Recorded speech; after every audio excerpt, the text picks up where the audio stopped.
चरक संहिता में अपना जो है वो हम स्वेदाध्याय 14वां जो अध्याय है वो पढ़ रहे थे। इसमें अब तक हमने क्या पढ़ा कि जो हमारा स्वेदन है,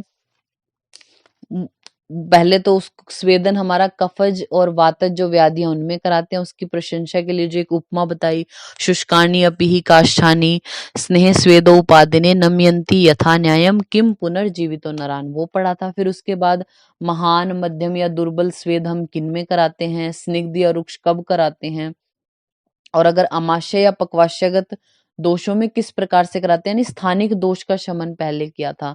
फिर कौन से ऐसे पार्ट हैं 3 जिनमें या तो स्वेदन करना ही नहीं चाहिए, करना है तो मृदु, तो वृषण, हृदय और दृष्टि। मध्यम प्रकार का वंक्षण में करते हैं। फिर सम्यक स्वेदन के क्या लक्षण है, या अति योग अगर हो गया तो ट्रीटमेंट क्या करेंगे वो हमने पढ़ा। जो स्वेदन है उसके अयोग्य कौन है, उसके योग्य कौन है, ये पढ़ने के बाद फिर हमने स अग्नि जो स्वेद है हमारे 13 प्रकार के, उनमें शंकर जो स्वेद है पहला, फिर नाड़ी स्वेद को पढ़ा था, फिर प्रस्तर, फिर अवगाह। अब हम बात करते हैं जो हमारा जिंताक स्वेद है उसके बारे में। 293 जो पेज नंबर है, जिंताक स्वेदन जब आप कराते, इंपॉर्टेंट है ये, अथ जिंताकम, जिंताक स्वेदन कराने से पहले आपको उस कुटी बनानी पड़ेगी ना जहाँ पे स्वेदन कराएंगे, तो उसके लिए भूमि की परीक्षा करनी है कि कैसी भूमि पर आप जो है वो ये कुटी बनाओगे। तो पूर्वस्था दिशि उत्तरा, इसको हाईलाइट कर लीजिए, पूर्व या उत्तर दिशा में आपको जो है वो भूमि देखनी है, और कैसी मिट्टी हो वहां की। सेकंड लाइन में कृष्ण मधुर मृत्तिके स्वर्ण मृत्तिके, कृष्ण या मधुर या स्वर्ण जो है वो मिट्टी इस तरीके की होनी चाहिए, उत्तर और पूर्व दिशा में देखना है हमने। थर्ड लाइन में देखिए लास्ट, सप्त अष्टो वा अरतनी उपक्रमेद उदकात, यानी ऐसी जगह पे आपने कुटी बनानी है पूर्व और उत्तर दिशा में जिससे 7 या 8 अरतनी दूर कोई उदक, यानी जहां पे पानी का सोर्स हो, 7 या 8 अरतनी दूर हो, ये आपने हाईलाइट किया। इसी लाइन में लास्ट में देखिए उत्सेद विस्तार है परम अरत्नी षोडश, यानी जो कुटी आप बनाओगे उसका परम विस्तार, मैक्सिमम कितना विस्तार, ऊंचाई, लंबाई, सब कुछ कितनी होनी चाहिए उसकी, षोडश 16 अरत्नी बताई गई है। ठीक है। फिर देखिए बोला है इसी लाइन में अनेक वातायन होने चाहिए। अब आपने ऐसी कुटी बना ली, देखिए हम आपको बताएं, पहले भूमि की परीक्षा की आपने, पूर्व और उत्तर दिशा में वो भूमि होनी चाहिए आपकी, वहां की मिट्टी कृष्ण मधुर मृत्तिके और स्वर्ण मृत्तिके, वहां पे आपने कुटी निर्माण की सोच ली। कुटी आपने ऐसी बनानी है कि उससे 7 या 8 अरतनी दूर आपका कोई वाटर का सोर्स हो वो, और जो जो आप बनाओगे कितनी ऊंचाई हो, कितनी चौड़ाई हो उस कुटी की, तो 16 रत्नी बोली गई है। फिर बोलते हैं जो दीवारें आप बनाओगे वो उनमें अनेक झरोके वातायन होने चाहिए। फिर देखिए आप जो ये आपका श्लोक है इसकी 6th लाइन में दिखा है, अरत्नी वित्सार उत्सेदा पिंडिका, यानी अब आपने, आपको पता है, आप पढ़ के भी आए हैं पंचकर्मा में, जैसे जब आप जिंताक स्वेद कराते हैं तो उसमें होता क्या है कि आपने कुटी बना ली, ठीक है, आप सोचिए कि 4 कोने वाली बनाई, चाहे राउंड में आपने एक कुटी बना ली, तो जैसे ये जहां से एंट्री होती है दरवाजे से, वहीं से लेके आपने एक स्टेज बनाया, पूरी जो किनारे है ना उसके साथ साथ में, अगर आपका एक राउंड में आपने कुटी बनाई है या 4 कोनों वाली बनाई है, तो उसके जो किनारे हैं वहां वहां पे एक पिंडिका आपने बनानी है, एक स्टेज सा बनाना है थोड़ा ऊंचा। बाकी सारी कुटी का जो फ्लोर है वो नीचे, लेकिन जो चारों तरफ से जो है वो एक ऊंचाई, एक पिंडिका बनानी है। कितनी अरत्नी विस्तार, 1 अरत्नी विस्तार की आपने पिंडिका बनानी है। ठीक है। अब चारों तरफ तो पिंडिका बना दी, बीच में से तो खाली रह गया, उसमें क्या करें, इस देखिए लास्ट में इसी लाइन में 6ठी लाइन में लास्ट में देखिए, चतुष्किष्कु मात्रम पुरुष प्रमाणम, चतुष्किष्कु यानी 4 हाथ और एक पुरुष के प्रमाण की, जो एक पुरुष होता है उसका प्रमाण, या 4 हाथ वाली आपने क्या एक बनानी है, बीच में अंगार जैसा, मतलब जिसमें ऐसी भट्टी टाइप की बनानी है जिसमें आप लकड़ियां जलाओगे, बीच में जलाओगे लकड़ियां।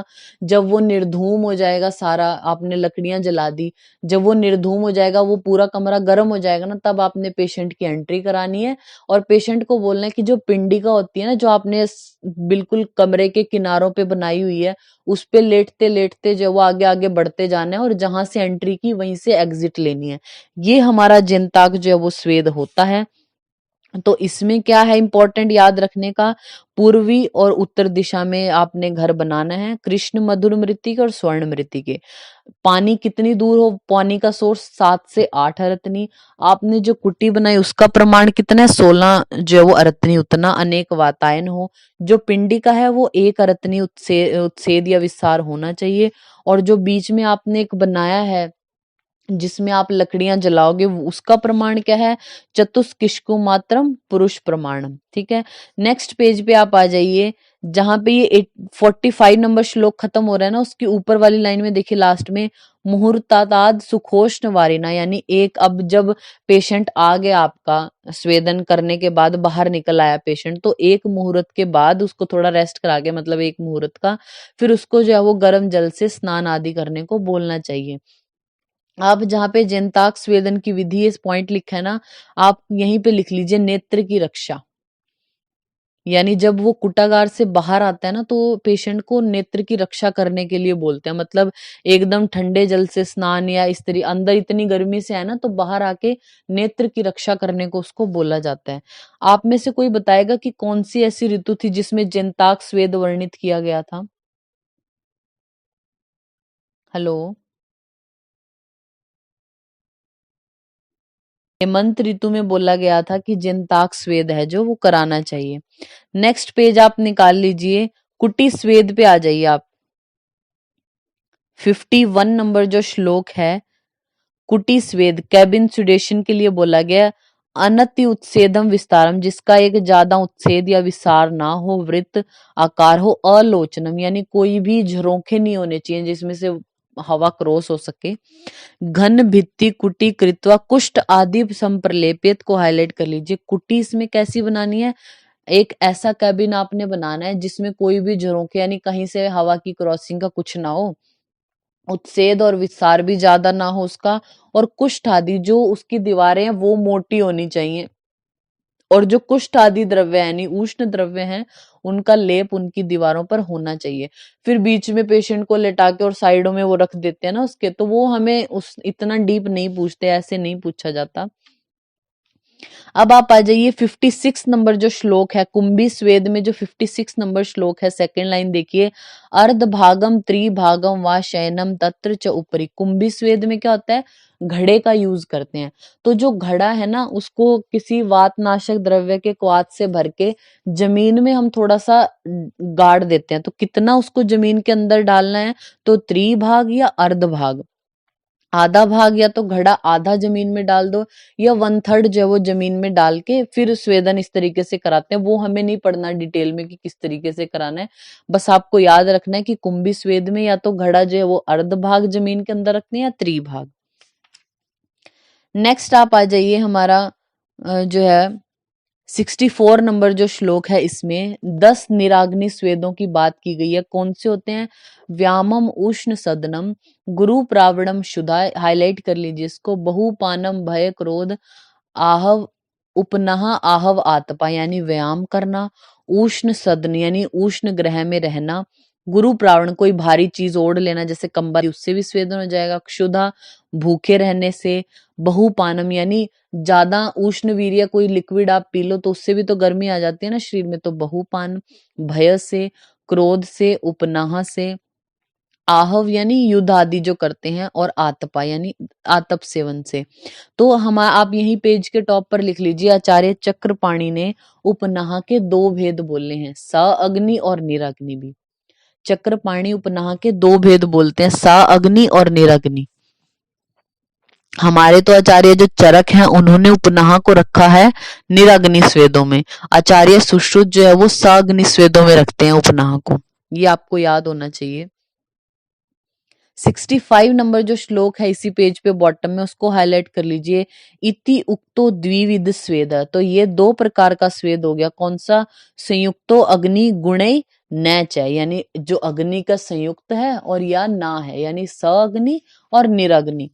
नेक्स्ट आप आ जाइए 66 में, एकांग सर्वांग स्निग्धो रुक्षो तथैव च, यानी एकांग और सर्वांग हमने पढ़ा, स्निग्ध और रुक्ष पढ़ा। इति एते त्रिविधम द्वंद्व को हाईलाइट कर लीजिए, यानी ये 3 प्रकार के द्वंद्व आपने पढ़ लिए। द्वंद्व क्या होते हैं, जब आप 2 चीजें आप एक साथ रखते हो, जैसे शीत उष्ण स्निग्ध रुक्ष, गुरु लघु, तो ये द्वंद्व बोले जाते हैं। तो 3 द्वंद्व इस चैप्टर में बताए। कौन सी ये टेबल बनाई हुआ है? स्निग्ध, रुक्ष, सअग्नि, निराग्नि और एकांग और सर्वांग। फिर 67 नंबर जो श्लोक है, यहाँ पे स्वेदन के टाइम पे निषेध क्या है? तो ये बोला गया है कि सम्यक स्वेदन न हो जाए, पथ्य भोजन करने। लास्ट वर्ड देखिए इस श्लोक का, व्यामम वर्जिये नरः, यानी वैसे तो जो पथ्य आहार है वो करने, और भी चीजें हैं जो निषेध है, लेकिन सम्यक जिसको स्वेदन हुआ है उसको व्यायाम नहीं करना चाहिए। व्यायाम का विशेष वर्जन बताया है स्वेदन में, ये आपको याद रखना है। तत्र श्लोका करके अब राइट पेज पे जो श्लोक लिखा है ना, उसकी 3rd लाइन आप देखिए, त्रयोदश विधम स्वेदो बिना दशादद विदो अग्निना, यानी 13 प्रकार के स्वेद, फिर 10 प्रकार के स्वेद बताए बिना अग्निना। संग्रहण च षट स्वेदा लिखा है ना, संग्रहण च षट स्वेदा को आप हाईलाइट कर लीजिए। आपसे पूछे स्वेदाध्याय में कितने संग्रह हैं, यानी कितने स्वेदों का संग्रह है, तो 6 स्वेद हैं। 6 स्वेद बता दिए ना, स्निग्ध, रुक्ष, स अग्नि, निराग्नि, एकांग, सर्वांग। तो संग्रह इस चैप्टर में है षट स्वेदा, 6 स्वेदों का। और अगर आपसे पूछे कितने द्वंद्व बताए, तो आपको 3 टिक लगाने, आप यही लिख लीजिए। द्वंद्व पूछे तो 3, कौन से द्वंद्व? तो यही है, स्निग्ध रुक्ष एक द्वंद्व तो ये हो गया, स अग्नि निराग्नि दूसरा ये, तीसरा एकांग और सर्वांग। द्वंद्व में पूछे तो 3 है। वैसे अगर पूछे कि कितने स्वेदों का संग्रहण किया गया, तो 6, षट स्वेदा ऐसे बोला है। ठीक है, तो ये हमारा स्वेदाध्याय कंप्लीट होता है। फिर है हमारा 15वां अध्याय, उपकल्पनीय अध्याय। यहीं पे आप लिख लीजिए संसर्जन क्रम का वर्णन। आचार्य जो चरक है उन्होंने संसर्जन क्रम का वर्णन इस चैप्टर में किया है। आप आ जाइए जो है वो 4 नंबर जो श्लोक है नेक्स्ट पेज पे, उसकी 2nd लाइन देखिए। सम्यक, लास्ट में देखिए हाईलाइट कर लीजिए, सम्यक प्रयोग निमित्ता ही सर्व कर्मणाम सिद्धिर इष्टा, यानी सम्यक प्रयोग से ही तो सभी कामों में सिद्धि होती है। ये ऐसा क्यों यहाँ पे कहा गया? देखिए आपने ऊपर हेडिंग देखी होगी, संभार द्रव्यों की उपकल्पना, यानी जब आप किसी को वमन या विरेचन कोई भी प्रोसीजर करा रहे हो, तो आप पहले कलेक्ट करके रखते हो चीजें। ऐसा तो नहीं है कि आपके पास कुछ है नहीं और आपने वो उसको वमन कारक औषध दे दी। आपके पास सभी इंस्ट्रूमेंट जो भी उस टाइम चाहिए, जो भी पात्र वगैरह जो चाहिए, औषधियां, उपद्रव निवारक औषधियां, ऐसा अभी ऊपर जो हमारे आचार्य पुनर्वसु हैं वो बोल देते हैं कि उपद्रव निवारक आपके पास सारी औषधियां होनी चाहिए कि कोई उपद्रव ना हो जाए पेशेंट को, ऐसा ऐसा आपके पास होना चाहिए। तब अग्निवेश शंका जताते हैं, क्वेश्चन पूछते हैं अपने गुरु से। वो क्वेश्चन हमने आपको हाईलाइट कराया, जो क्या था? सम्यक प्रयोग निमित्ता ही सर्व कर्मणाम सिद्धिरिष्टा, की सम्यक प्रयोग के निमित्त ही तो सिद्धि इष्ट होती है। यानी आपको कोई तभी अच्छा जानेगा ना जब आपने अच्छा प्रयोग उसमें किया होगा, तभी आपको सिद्धि मिलेगी। तो फिर आप उपद्रव निवारक औषधियां पहले ही क्यों तैयार करके रख रहे हो? आपने तो अच्छी तैयारी करनी है, सम्यक प्रयोग ही आपको करना है, फिर क्यों आप पहले तैयारी करके ऐसे रख रहे हो? ऐसा हमारे जो है वो अग्निवेश पूछते हैं।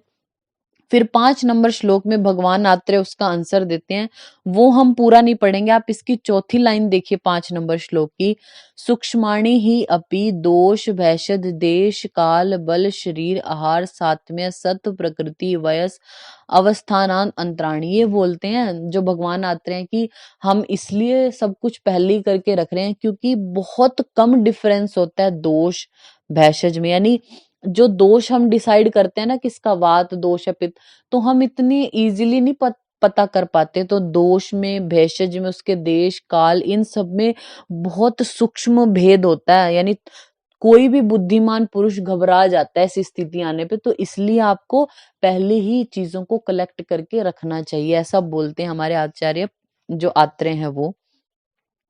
फिर आप आ जाइए 305 नंबर पेज है जो, उसमें 6 नंबर श्लोक लिखा है ना, उसका विमर्श देखिए आप। विमर्श में बोला है आतुराल्य संबंधी विस्तृत वर्णन है, इसको हाईलाइट कर लीजिए। यहाँ पे मतलब जहां पे आप जो है वो अपने पेशेंट को रखोगे या आगे कोई भी प्रोसीजर करोगे तो उसके लिए जगह बताइए ना, तो आतुराल्य यानी जो हॉस्पिटल का वर्णन है वो यहाँ पे किया गया, आपको बस इतना याद रखना है। नेक्स्ट आप आ जाइए 307 नंबर पेज पे, नीचे क्या लिखा है, संशोधन की प्रक्रिया जो हेडिंग है उसमें देखिए पूर्व कर्म विधान यानी स्नेहन स्वेदन कराना चाहिए। 308 पेज नंबर पे आप आ जाइए, जो ऊपर हिंदी लिखी है ना यहाँ पे, इसमें थर्ड लाइन में देखिए, रोग शांत हो जाए तो जितने दिन में चिकित्सा करने से रोग शांत हुआ उतने ही समय तक वह पुनः ना आ जाए, इसलिए अनुकूल चिकित्सा करनी चाहिए। यानी आपने क्या बोला है कि रोगी जो पहले आपके पास कोई भी पेशेंट आया, क्या पता उसको पहले से कोई ऐसी डिजीज, यानी स्नेहन स्वेदन करते टाइम अगर कोई रोग आ गया व्यक्ति में, आप पूर्व कर्म में तो स्नेहन स्वेदन कराते हो ना, तो स्नेहन स्वेदन करते टाइम अगर पेशेंट को कोई व्याधि हो गई तो आपको उसको शांत करना है पहले व्याधि को। ये नहीं कि मैंने तो वमन कर्म कराना है, मुझे मतलब नहीं है इसकी व्याधि से, ऐसा नहीं होता। स्नेहन स्वेदन करते टाइम अगर व्यक्ति में कोई व्याधि आ गई है तो पहले आपको उस व्याधि को ठीक करना है। उस व्याधि को ठीक कर दिया आपने, ऐसा नहीं है कि आज ठीक हुआ, पेशेंट को ठीक लग रहा है और अगले दिन वमन, ऐसा नहीं। जितने दिन में रोग शांत हुआ है, आपने जितने दिन उसको ट्रीटमेंट किया, जैसे आपको 3 दिन लगे ट्रीटमेंट करने में, 4-5 दिन में वो पेशेंट ठीक हुआ, तो उतने दिन में वो वापस ना आ जाए, यानी 5 दिन तक फिर वेट करो कि कहीं रोग दोबारा तो नहीं हो गया व्यक्ति को। 5 दिन फिर वेट करने के बाद आपने देखा अब व्यक्ति स्वस्थ है, फिर आपको उसको जो है वो कर्म कराने चाहिए कोई भी। तो जो वमन कर्म है ये बताया गया 9 नंबर श्लोक में। फर्स्ट लाइन में देखिए लास्ट की तरफ क्या लिखा है, सुखोषितम सुप्रजीर्ण भक्तम, यानी स्नेहन स्वेदन जिसको आपने करा दिया, सुखोषितम यानी वो अच्छे मन से उठा है, सुप्रजीर्ण भक्तम यानी रात्रि का जो शयन करके अच्छे से उठ गया अपने आप और पहले का खाना खाया हुआ पच गया। फिर आप उसको आगे वमन का प्रोसीजर हम नहीं पढ़ेंगे। 9 नंबर श्लोक की लास्ट लाइन को आप हाईलाइट कर लीजिए, मधु मधुक सैंधव फाणितो फिता मदन फल कषाय मात्राम पिएत, यानी अब आपने जो व्यक्ति जो सुबह अच्छे से उठ गया, रात्रि का खाया हुआ अच्छा आहार उसको पच गया, उसको नहा धुलाकर उसको मालाएं धारण करके शुभ नक्षत्र शुभ तिथि मुहूर्त आदि में अभिमंत्रित करके उसको देना क्या है, वो आपको याद रखना है, मधु मधुक यानी मुलेठी, सैंधव लवण और फाणित जो है, इनसे इनको किसमें, मदन फल का जो कषाय है मदन फल के क्वाथ में मिलाकर देने को बोला गया है। ये जो विमर्श लिखा है ना हमारा, इसमें आप जो है वो 6th लाइन देखिए, विमर्श की 6th लाइन में यहाँ पहले वमन का उपदेश ही किया गया, मतलब पहले वमन कर्म ही बता रहे हैं, विरेचन क्यों नहीं बताया पहले। यदि संशोधन में सर्वप्रथम विरेचन पिला दिया जाए तो कफ नीचे गृहिणी के पास चला जाता है, इसको हाईलाइट कर लीजिए, और उससे गृहिणी ढक जाती है तो पाचन क्रिया ठीक नहीं होती, शरीर में भारीपन और प्रवाही का लिखा है ना, इसको हाईलाइट कर लीजिए, भारीपन और प्रवाही का। आपसे पूछ सकते हैं, वैसे तो पीजी लेवल में ऐसे एक बार पूछा गया क्वेश्चन था कि वमन जो है उसका निर्देश पहले क्यों बताया गया, यानी विरेचन पहले क्यों नहीं कराते, क्यों, क्योंकि अगर आप विरेचन करा दोगे तो कफ नीचे की ओर सरक जाएगा। आपने वमन से कफ को, विकृत हुए कफ को निकालना है ना पहले, तो वमन इसलिए बोला गया, अगर आप विरेचन पहले कराते हो तो कफ जो है वो नीचे की ओर चला जाएगा, गृहिणी को ढक लेगा, उससे होगा क्या, शरीर में गुरुता होगी और प्रवाही का रोग उत्पन्न हो सकता है। फिर है हमारा 10 नंबर श्लोक में बदनफल की कषाय मात्रा, यानी कितना क्वाथ आपको देना चाहिए। तो इसमें लास्ट देखिए जो बोला है, प्रति पुरुषम उपेक्षन्ति भवंती, यानी ये जो आप मदन फल की कषाय दे रहे हो ना, औषधि दे रहे हो ये क्वाथ, तो प्रति पुरुष के बल पर, उसके कोष्ठ पर, सब पर निर्भर करता है, कोई एक मात्रा नहीं है। इसके नीचे जो ये आपको श्लोक दिया गया है 11 नंबर श्लोक, बहुत इंपॉर्टेंट है, बहुत बार क्वेश्चन आता है इसमें से। अब तक हमने जो इस चैप्टर में पढ़ा कि सम्यक प्रयोग निमित्ता ही सर्व कर्मणाम सिद्धिरिष्टा, वो अग्निवेश ने क्वेश्चन पूछा, फिर आत्रेय पुनर्वसु ने आंसर दिया, फिर हमने आतुरालय के बारे में पढ़ा कि यहाँ पे हॉस्पिटल के बारे में बताया, या फिर वमन किससे कराना है, आपने वो ड्रग्स पढ़ी। इसमें से पूछे ना पूछे क्वेश्चन इस चैप्टर में यहाँ से जरूर क्वेश्चन पूछा जाता है, जो आपका ये 11 नंबर श्लोक है 309 नंबर पेज पे, आप यहीं पे इंपॉर्टेंट लिख दीजिए इसको। है क्या इसमें, पीतवंतम तू खले मुहूर्तम अनुकांक्षित, यानी आपने जब किसी को वमन कारक औषध दे दी तो कितने टाइम आपको प्रतीक्षा करनी है, 1 मुहूर्त तक वेट करना है। देखना क्या उस एक मुहूर्त में, तस्य यदा जानियात स्वेद प्रादुर्भावेण दोषम प्रविलायनम आपद्यमानम को हाईलाइट कर लीजिए, इतना हाईलाइट करके एक लिख लीजिए इसके ऊपर। यानी अब पेशेंट में अगर स्वेद का प्रादुर्भाव हो रहा है, यानी जो स्वेटिंग होने लगी पेशेंट में, आपने उसको वमन कारक औषध पिलाई और उसको स्वेटिंग होने लगी, इसका मतलब क्या हुआ कि जो दोष हैं वो प्रविलायन, वो विलन होना उनका पिघलने शुरू हो गए हैं। 2 पॉइंट लगा लीजिए लोम हर्ष पे। लोम हर्षम च स्थानेभ्य प्रचालितम को अलग से हाईलाइट कीजिए। अगर रोम हर्ष पेशेंट को हो रहा है तो यानी उन्होंने अपने स्थान से चलना शुरू कर दिया, मूव करना शुरू कर दिया है। 3 नंबर लगा लीजिए कुक्षी समा आधमापेन च कुक्षिम अनुगतम, यानी अब क्या होंगे वो जो दोष हैं, अगर कुक्षी में आधमान हो गया तो आप इससे ये समझें कि जो दोष हैं पूरी बॉडी से कुक्षी में आ गए हैं। 4 नंबर लगा लीजिए हृलासस्य आस्य श्रवणम अपि च ऊर्ध्वमुखी भूतम, यानी अगर पेशेंट से लाला स्राव हो रहा है इसका मतलब वो जो दोष थे कोष्ठ में अब वो ऊर्ध्वमुखी हो गया, ऊपर आने वाले हो गए हैं। तो ये 4 बिल्कुल सीरीज में आपको याद होने चाहिए। पहले होता है स्वेद का प्रादुर्भाव। स्वेद क्यों होगा? क्योंकि दोष पिघलने लगे। कोई चीज पिघलती है मतलब बर्फ पिघल रही है तो पानी में कन्वर्ट हो रही है ना, तो स्वेद प्रादुर्भाव मतलब पानी ऐसे आ रहा है, तो इस तरीके से याद रख सकते हैं। तो सबसे पहले स्वेद प्रादुर्भाव का मतलब क्या हो गया कि दोषों ने पिघलना शुरू कर दिया। पिघल के वो चलेंगे तो कहीं ना सही, रुके तो रहेंगे नहीं।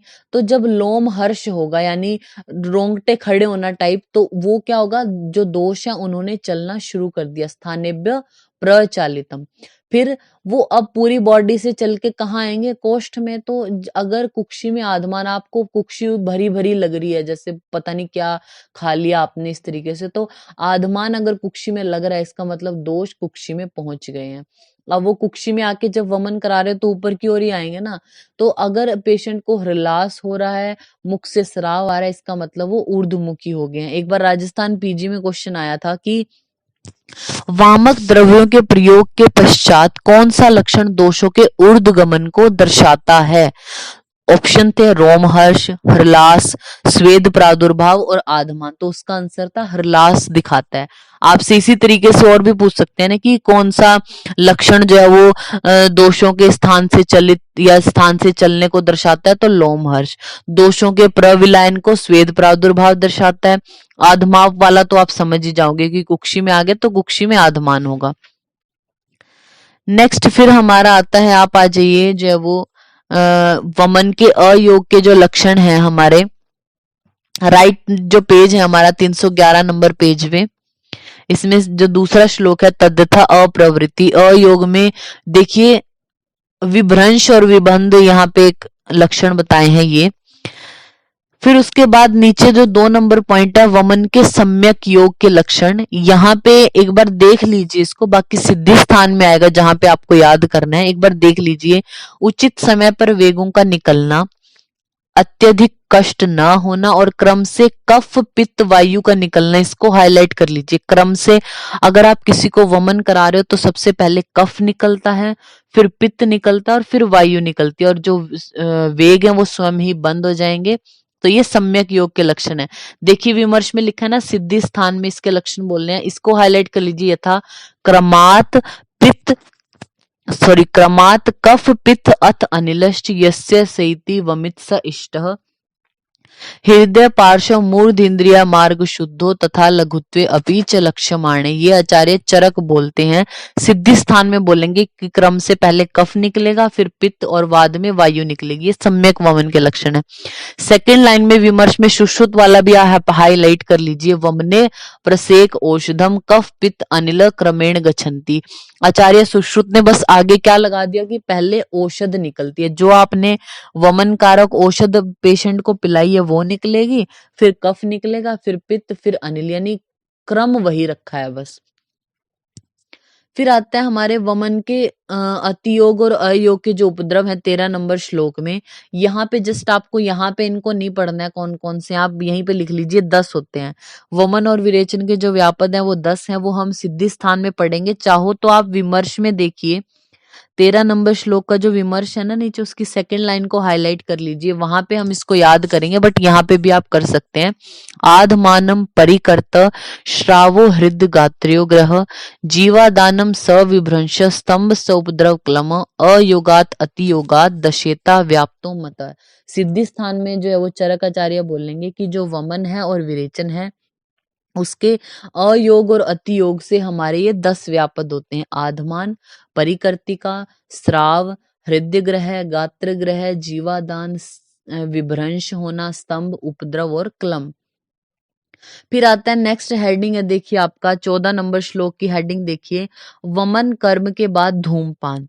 तो धूमपान, इसमें हिंदी की सेकंड लाइन देखिए, जब आपने सम्यक वमन जो है वो रोगी को हो गया, उसका हाथ पैर धुलाकर एक मुहूर्त मात्र, इसको हाईलाइट कर लीजिए। अब आपने वमन कराने के बाद भी एक मुहूर्त तक वेट कर लिया, आश्वासन देकर स्नेहिक, विरेचनिक और उपशमनीय धूमों में से कोई एक धूम पिला सकते हैं। तो एक बार ये भी क्वेश्चन पूछा हुआ था कि वमन के बाद कौन सा धूमपान कराना चाहिए। ऑप्शन में स्नेहिक, विरेचनिक और उपशमनीय, फिर तीनों था, तो तीनों इनमें से कोई भी करा सकते हैं, तो तीनों प्रकार के दिए जा सकते हैं। नेक्स्ट है हमारा ये जो 313 नंबर पेज पे संसर्जन क्रम लिखा है। संसर्जन क्रम पे आप यहीं पे लिख लीजिए, आपको इतना सब ये ना तो इसको हिंदी में पढ़ने की जरूरत है ना ये श्लोक में, आप यहीं पे लिख लीजिए अन्न काल। अन्न काल लिखिए। अगर आपकी प्रवर शुद्धि होती है, मध्यम शुद्धि या अवर शुद्धि होती है, तो प्रवर शुद्धि में जो अन्न काल, कितने अन्न काल तक आप उसको ऐसे संसर्जन क्रम में, आपको पता है पेया, विलेपी, अकृतयूष, अकृतयूष, अकृतमाश्रस, कृतमाश्रस, इस प्रकार से आप देते हो कुछ कुछ टाइमिंग के लिए। तो कितने अन्न काल तक देना है? प्रवर शुद्धि में लिखिए 12 अन्न काल तक। प्रवर शुद्धि में 12 अन्न काल होंगे, मध्यम में 8 और अवर शुद्धि में 4 अन्न काल। और अगर हम बात करें कितने दिन लगेंगे, तो जो प्रवर शुद्धि है उसमें 7 दिन लगेंगे संसर्जन क्रम को कंप्लीट होने में, मध्यम शुद्धि में 5 दिन और अवर जो शुद्धि है उसमें 3 दिन लगेंगे। आप लिखिए प्रवर, मध्यम और अवर शुद्धि, एक के नीचे एक लिखना है आपने, प्रवर फिर उसके नीचे मध्यम फिर अवर, और उसके आगे लिखिए अन्न काल पूछे तो 12, 8 और 4 अन्न काल, यानी कितने अन्न काल में कंप्लीट होगा, तो 12 अन्न काल, 8 अन्न काल, 4 अन्न काल। वो हम आपको समझाएंगे अभी कि क्यों लिखवा रहे हैं। अभी आप लिखिए अन्न काल है 12, 8 और 4, और कितने दिन लगेंगे, यानी रात्रि या दिन कितने लगेंगे, 7 रात्रि, 5 और 3। प्रवर में 7, मध्यम में 5 और जो है वो अवर में 3। अब आप नेक्स्ट पेज पे आ जाइए। इसकी जो विमर्श है 314 पेज नंबर पे जो विमर्श का सेकंड पैराग्राफ है, देखिए उसकी सेकंड लाइन में सिद्धि स्थान में क्या बताते हैं, पेया विलेपिम अकृतम कृतम च यूषम रसम त्रिद्वि अथ एकश्च क्रमेण सेवेत विशुद्ध कायो प्रधान मध्यम अवर शुद्धि शुद्ध। यानी ये क्या बोलते हैं, जो प्रवर है, मध्यम या अवर शुद्धि हैं, इनमें पेया, विलेपी, यूष और रस, ये 4 चीजें हैं वैसे तो, पेया, विलेपी, यूष और मांस रस, यही है ना। इन 4 को क्या करना है, 3-3 बार, द्वि 2-2 बार या 1-1 बार लेना है। किसमें, प्रधान, मध्यम और अवर। यानी प्रधान शुद्धि में इन चारों चीजों को 3-3 बार लेंगे। पेया 3 बार लेनी है, फिर विलेपी 3 बार, फिर यूष 3 बार। वो अकृत और कृत दोनों में डिवाइड हम बताएंगे कैसे करना होता है। तो यूष भी 3 बार और मांस रस भी 3 बार, तो 4-4 चीजें जब आप 3-3 बार ले रहे हो तो 12 अन्न काल हो जाते हैं, यानी 7 दिन।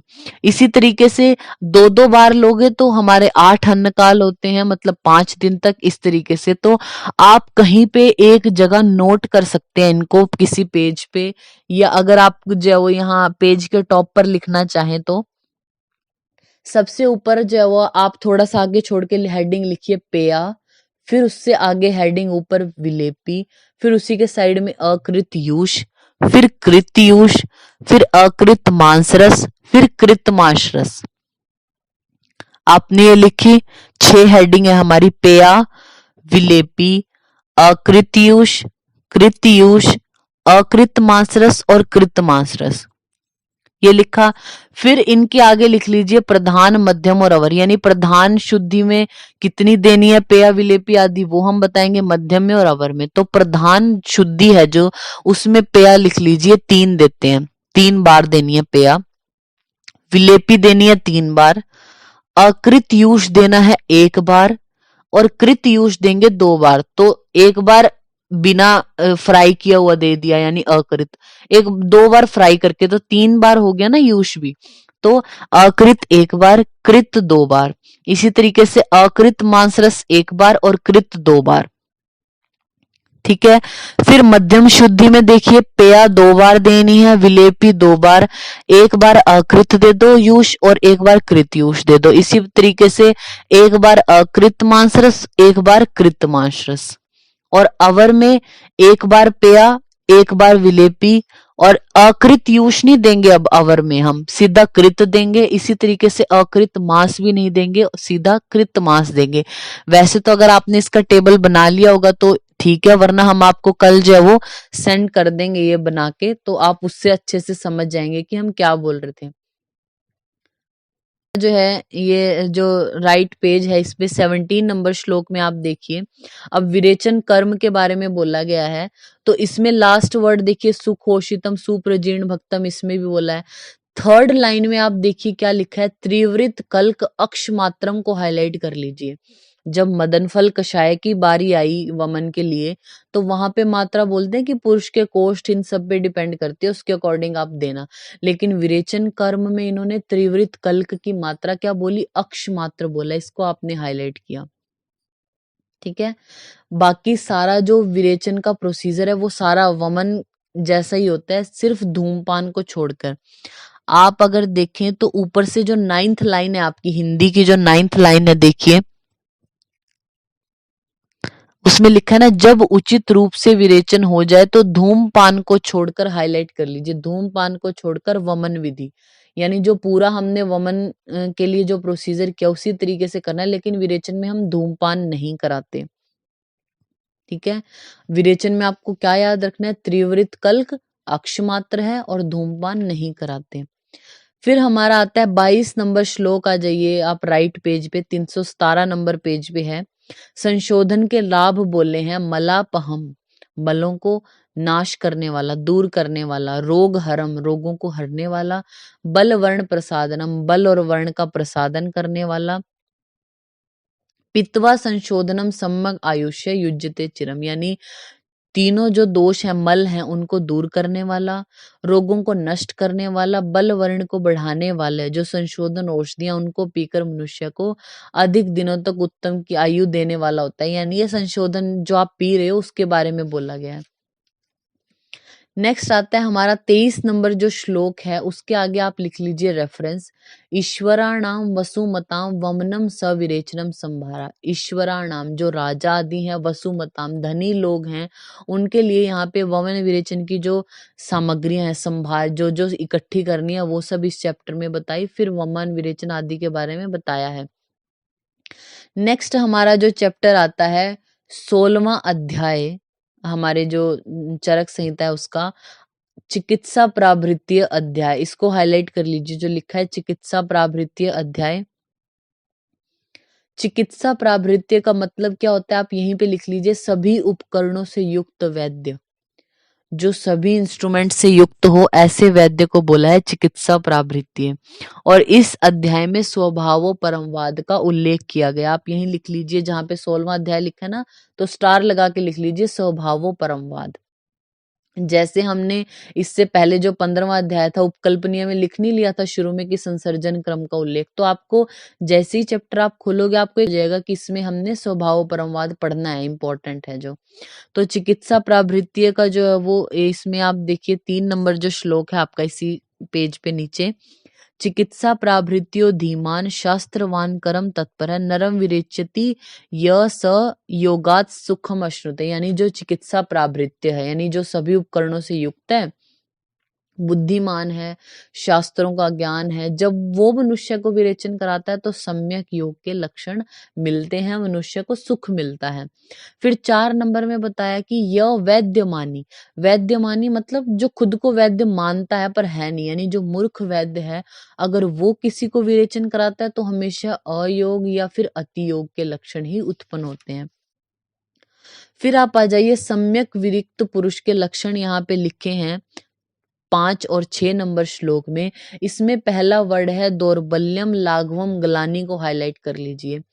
सम्यक विरेचन अगर किसी को हुआ है तो उसका सम्यक का लक्षण है दौर्बल्य लगना या लघुता। अब उसने विरेचन किया है, इतनी बार उसको जब वो विरेचन हुआ है तो दुर्बलता तो आएगी ना, थोड़ी लघुता आएगी। तो दौर्बल्य लाघवम ये सब सम्यक विरेचन के लक्षण है। बाकी लास्ट वर्ड देखिए 6 नंबर श्लोक का, काय अग्निश्च अनुवर्तनम, यानी काय अग्नि सम रहती है। बाकी हमें नहीं पढ़ने। फिर अति विरिक्त जो लक्षण है उसमें आप देखिए 7 नंबर श्लोक में लास्ट जो वर्ड है ना, आधमान अरुचि छर्दी अदौर्बल्यम अलाघवम वर्ड है, यानी दुर्बलता भी नहीं लगती पेशेंट को, लघुता भी नहीं लगती, तो वो अविरेचन के लक्षण है। फिर अति योग के लक्षणों में जहां पे लिखा है 9 और 10 नंबर श्लोक में, विट्ट पित्त कफ वात वाता नाम आगता नाम यथाक्रमम, यानी विट्ट पित्त कफ और वात ये तो क्रम से आ रहे हैं, ये तो सम्यक तक है। सम्यक जब विरेचन के हम लक्षण पढ़ेंगे सिद्धि स्थान में तो वहां पे भी वो बोलते हैं कि पहले विट्ट आएगा, फिर पित्त, फिर कफ और वात, इसी यथाक्रम से निकलते हैं। लेकिन इनके साथ साथ परम स्त्रवती यद रक्तम, इनके बाद रक्ताए मेद और मांस के जैसा जो है वो जल अगर निकल रहा है तो वो अति योग के लक्षणों में आएगा। फिर इसके बाद जो है वो संशोधन के योग्य रोग और रोगी यहाँ पे 13 जो है वो 13 से 16 नंबर श्लोक में बताए हैं। तो इसी पेज पे 320 में जो नीचे लिखा है ना श्लोक 3 लाइन है उसमें आप हाईलाइट कर लीजिए अविपाक को। फिर आगे स्थौल्य है और पांडुता को हाईलाइट कर लीजिए। यानी आपको संशोधन किनको कराना है, जिनको अविपाक है, जो स्थूल हैं, जो पांडु हैं। फिर नीचे वाली लाइन में आप देखिए सेकंड जो उसमें है श्लेष्म पित्त समुत्क्लेशो, 14 नंबर जो श्लोक है उसमें बोला है जिनका कफ और पित्त उत्क्लेशित है। निद्रा नाशो अति निद्रता, या तो उसको बहुत नींद आती है या नींद ही नहीं आती, तभी भी आप संशोधन कराते हो। 15 नंबर में तंद्रा क्लैब्यम, तंद्रा है या क्लैब्य है, अबुद्धित्वम अस्वस्थ स्वप्न अगर आ रहे हैं तभी भी आप उसका संशोधन कराते हो। फिर नेक्स्ट में संशोधन का फल बताया है 17, 18 और 19 नंबर जो श्लोक है आपका उसमें। तो इसमें देखिए 17 में काय अग्नि वर्धते, यानी जठराग्नि बढ़ती है अगर आप संशोधन कराते हो। व्याधि च उपशाम्यते, उसकी व्याधियां नाश होती हैं। प्रकृति च अनुवर्तन, जो उसकी प्रकृति है उसका अनुवर्तन होता है। और 18 नंबर जो श्लोक है उसकी सेकंड लाइन को हाईलाइट कर लीजिए, बलम पुष्टि अपत्यम च वृषता से अस्य जायते, यानी बल बढ़ता है, पुष्टि होती है, अपत्यम च संतान की प्राप्ति होना, और वृषता बढ़ती है उसकी, किससे, संशोधन का फल बताया गया है ये। फिर 20 नंबर श्लोक को आप हाईलाइट कर लीजिए, रेफरेंस पूछा जा सकता है इसका। दोषा कदाचित कुप्यंती जीता लंघन पाचने, जीता संशोधने न तू न तेषाम पुनरुद्भव, यानी दोषा कदाचित कुप्यंती, दोष कभी कभी कुपित हो सकते हैं, जीता लंघन पाचने, जिससे जिनको आपने लंघन पाचन यानी शमन चिकित्सा में आते हैं ना हमारे लंघन पाचन कराना, तो जिनको आपने लंघन पाचन आदि चीजों से जीता है वो दोष दोबारा कुपित हो सकते हैं। लेकिन जीता संशोधनेर, ये जिसको आपने संशोधन से जीता वो न तेषाम पुनरुद्भव, वो कभी उत्पत्ति उनकी दोबारा नहीं होती। फिर नेक्स्ट हमारा आता है अगला भी श्लोक इंपॉर्टेंट है, इसका भी आप जो वो याद कर सकते हैं। दोषाणाम च द्रुमाणाम च, यानी जो दोष होते हैं वो, और द्रुम मतलब जो वृक्ष होते हैं वो। मूल अनुपहते सती, अगर आपने मूल को अनुपहत यानी उपहत नहीं किया, अच्छे से नहीं काटा। रोगाणाम प्रस्वानाम च गतानाम आगति ध्रुवा, अगर आपने किसी पेड़ की जड़ को अच्छे से नहीं काटा तो क्या होगा, इन फ्यूचर उसमें से प्रसव यानी अंकुर आने लग जाएंगे, दोबारा बढ़ने लग जाएगा। उसी प्रकार अगर आपने रोग दोष हैं जो उनको अच्छे से शरीर से नहीं निकाला तो क्या हो जाएगी, रोगों की पुनः उत्पत्ति हो सकती है। तो ये संशोधन की श्रेष्ठता में ही आपने यहाँ पे बताया गया है। फिर आता है हमारा 22 नंबर जो श्लोक है उसकी फर्स्ट लाइन में भैषज क्षिप्ते पथ्यम आहारे बृहणम, यानी संशोधन से आपने संशोधन औषध किसी को दी यानी वमन विरेचन करा दिया तो क्या हो जाएगा, क्षय तो हो जाएगा ना उसके शरीर का। तो इसके लिए क्या करें, पथ्य आहार दिया जाता है जो उसको बृहण करने वाला हो। 24 नंबर जो श्लोक है इसको आप जो हम वर्ड बोलेंगे वो आपने हाईलाइट करने हैं 24 में। पहला आप करिए सर्पी पानम प्रशस्यते जो वर्ड है ना इसको हाईलाइट कर लीजिए, तेलम मधुरेके और लास्ट वर्ड है अनुवासनम को हाईलाइट कर लीजिए। ये क्या है, संशोधन के अतियोग की चिकित्सा, चाहे वो वमन हो चाहे विरेचन हो, अगर इन दोनों का ही अतियोग हो जाए तो क्या करना है आपको, सर्पी पानम प्रशस्यते, पेशेंट को घृतपान कराना है और तेलम मधुरे के यानी मधुर द्रव्यों से सिद्ध किया हुआ जो तेल है उससे अनुवासन बस्ती देनी है। चाहो तो आप हिंदी में याद करो कि हिंदी की सेकंड लाइन में लिखा है ना कि लास्ट में घृत पान कराना चाहिए, तो अगर अति योग हो गया तो आपको याद रखना है सर्पी पानम प्रशस्यते और मधुर द्रव्यों से सिद्ध किए हुए तेल से अनुवासन बस्ती देनी है। फिर 25 नंबर श्लोक में बताया गया संशोधन के अयोग होने पर क्या चिकित्सा करें। तो अयोग की चिकित्सा में देखिए हिंदी में ही देख लीजिए, इसमें तो सेकंड लाइन में मात्रा काल और बल की उपेक्षा रखने वाले जो वैद्य उसको संशोधन की मात्रा का स्मरण करते हुए स्नेहन के बाद पुनः संशोधन दे, यानी पहले क्या मात्रा दी थी, क्या काल था या फिर बल कैसा है रोग या रोगी का, तो ये ध्यान में रख के वैद्य को स्नेहन दोबारा करा के उसको पुनः संशोधन देना चाहिए।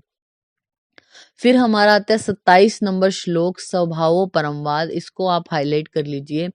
जायन्ते हेतु वैषम्याद विषम देहे धातव देहे हेतु साम्यात समस्तेषाम स्वभावो परम सदा, यानी स्वभाव प्लस उपरम, यानी जो धातुओं की शांति है यानी स्वभाव से उपरम होता है ये बोला गया। तो जयंते हेतु विषम्याद, अगर आपने विषम हेतुओं का सेवन कर लिया तो धातुएं भी विषम हो जाएंगी ऐसा बोलते हैं। हेतु साम्यात समस्तेषाम, अगर आपने सम चीजों का सेवन किया तो धातु भी सम हो जाएंगी। तो स्वभाव उपरम सदा, यानी ये जो धातुओं की शांति है या धातुओं का नाश है ये स्वभाव से हुआ है ये बोला गया है। तो आपसे क्वेश्चन अगर पूछे, अगर यहाँ पे हम बात करें कि आपसे यहाँ पे उसका संस्कृत का क्वेश्चन किस तरीके से पूछा जा सकता है, तो स्वभावो परमवाद आपको लिख के आएगा और पूछेंगे कि इसमें कौन सी संधि है, तो आप यही लिख लीजिए गुण संधि होती है। क्यों, क्योंकि दो वर्ड से मिलके बना है स्वभाव प्लस उपरम, तो अ प्लस उ मिलके ओ बना दिया। स्वभाव में लास्ट वर्ड क्या है, स्वभाव, अ आ रहा है ना, तो अ प्लस उपरम का उ, तो अ और उ मिलके ओ बना दिया। तो स्वभावो परमवाद में क्या है, गुण संधि है, ये आप यहीं लिख लीजिए।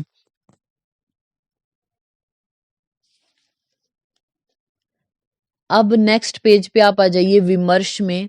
चक्रपाणी ने स्वभावो परमवाद का अर्थ कारण निरपेक्ष विनाश बोला, इसको हाईलाइट कर लीजिए। आचार्य चक्रपाणी बोलते हैं उपरम का मतलब क्या होता है, नाश होना किसी चीज का, स्वभाव मतलब नॉर्मली स्वभाव से होना, तो कारण निरपेक्ष विनाश यानी जिसका कोई रीजन नहीं है, जिसका कोई कारण नहीं है, जिसके नाश का यानी जिसके डिस्ट्रक्शन का कोई कारण नहीं है उसको बोला है स्वभावोपरम।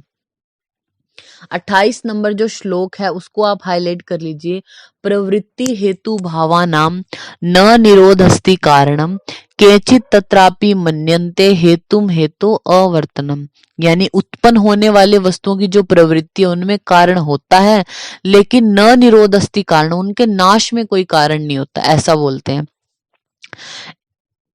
और कुछ लोग बोलते हैं हेतु का न होना ही नाश का कारण है। समझ रहे हैं आप, इसमें से क्वेश्चन आपको इसकी हिंदी नहीं है, इसको समझना तो ऑब्वियसली चाहिए आपको ये, लेकिन अभी आपको जो हम बता रहे हैं वो क्या है कि स्वभाव उपरम होता क्या है कि प्रवृत्ति हेतु भावानाम, भावों की जो प्रवृत्ति है उत्पत्ति है उनमें तो कारण होता है ऐसा बोलते हैं, लेकिन न निरोधस्ति कारण, उनके नाश में कोई कारण नहीं होता, नाश तो ऐसे ही हो जाता है। लेकिन कुछ लोग क्या बोलते हैं हेतु हेतु अवर्तनम, यानी हेतु का ना होना ही नाश का कारण है। तो एक बार ये क्वेश्चन करके आया था हेतुम हेतु वर्तनम, ये किस संहिता से लिया गया, ये किसके बारे में, तो ये लास्ट वर्ड आपको जब श्लोक याद होगा तभी तो आपको याद रह जाएगा ना कि इसका पूछा हुआ है। तो स्वभावो परमवाद वाला ये श्लोक आप याद कर सकते हैं। हे प्रवृत्ति हेतु भावानाम न निरोधस्ति कारणम केचित तत्रापि मन्यन्ते हेतुम हेतो अवर्तनम।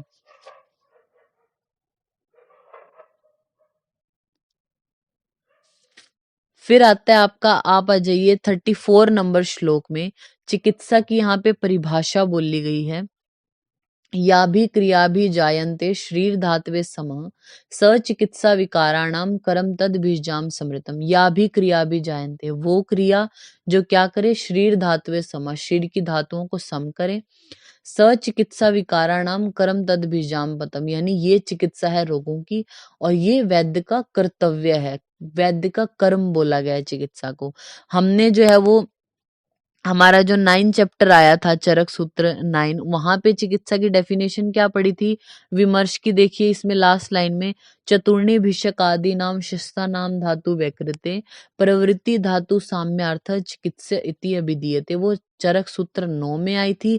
अब ये 16 में दोबारा चिकित्सा की डेफिनेशन इस तरीके से आई है, या भी क्रिया भी जायन्ते शरीर धात्वे समः स चिकित्सा विकाराणाम करम तद बीजामतम। दो तो ये हो गई। एक निदान स्थान का जो 8वां चैप्टर आएगा वहां पे आएगी शुद्ध चिकित्सा की डेफिनेशन, वो भी हम पढ़ के आए हैं वैसे तो विमर्श में। वो क्या थी वैसे तो आएगी, लेकिन अभी याद रखें आप, प्रयोग शमयेद व्याधि यो अन्नम अन्नम युदीरियत, यानी जो जिसके प्रयोग से आपने ऐसी चिकित्सा की कि व्याधि शमन, एक व्याधि तो शमन होगी, यो अन्यम अन्नम उदीरियत, लेकिन दूसरी बढ़ गई, ना सो विशुद्ध है, वो शुद्ध चिकित्सा नहीं है। शुद्धस्तु शमयेद यो न कोपियत, शुद्ध तो क्या है, जो शमन तो करेगी रोग का लेकिन दूसरे को बढ़ाएगी भी नहीं, तो ये शुद्ध चिकित्सा की डेफिनेशन वहां पे बोली। फिर 36 नंबर श्लोक है जो, वहां पे क्या बताया गया है, त्याग विषम हेतु नाम समा नाम च उपसेवनात् विषमा न अनुबंधनति जायते धातुए समा, यानी धातुओं के विषम होने के जो कारण है अगर आप उनको छोड़ दो तो धातुएं सम हो जाएंगी। ठीक है, तो ये आपको, ये जो हमारा 16 नंबर चैप्टर है इसमें से आपको क्या याद रखना है हमारा, कि चिकित्सा प्राभृति अध्याय में स्वभाव परमवाद, यानी 16 नंबर चैप्टर में स्वभाव परमवाद का उल्लेख है। फिर विरेचन में कौन कौन सी चीजें पहले आती हैं, तो वित्त पित्त कफ और अनिल, इस क्रम से ये आती हैं। फिर दोषा कदाचित कुप्यंती जीता लंघन पाचन, यानी संशोधन की जो दो उपमाएं हैं, दो दोषा नाम च द्रुमणाम, वो 16वें अध्याय में ही है। अगर संशोधन का अतियोग हो जाए तो सर्पीपान और मधुर द्रव्यों से सिद्ध तेल से अनुवासन बस्ती देते हैं। और स्वभावो परमवाद के जो ये दो श्लोक है, जायन्ते हेतु विषम्याद विषम देह धात्वे वाला और हेतुम हेतु अवर्तनम वाला, ये आपको याद रखना है। चक्रपाणी ने स्वभाव परमवाद को क्या बोला, कारण निरपेक्ष विनाश बोलते हैं। फिर उसके बाद चिकित्सा की जो परिभाषा है वो चरक सूत्र 9 में कौन सी आई थी वो आपको याद रखनी है। तो ये हमारा जो है वो चरक संहिता का 16वां अध्याय कंप्लीट होता है।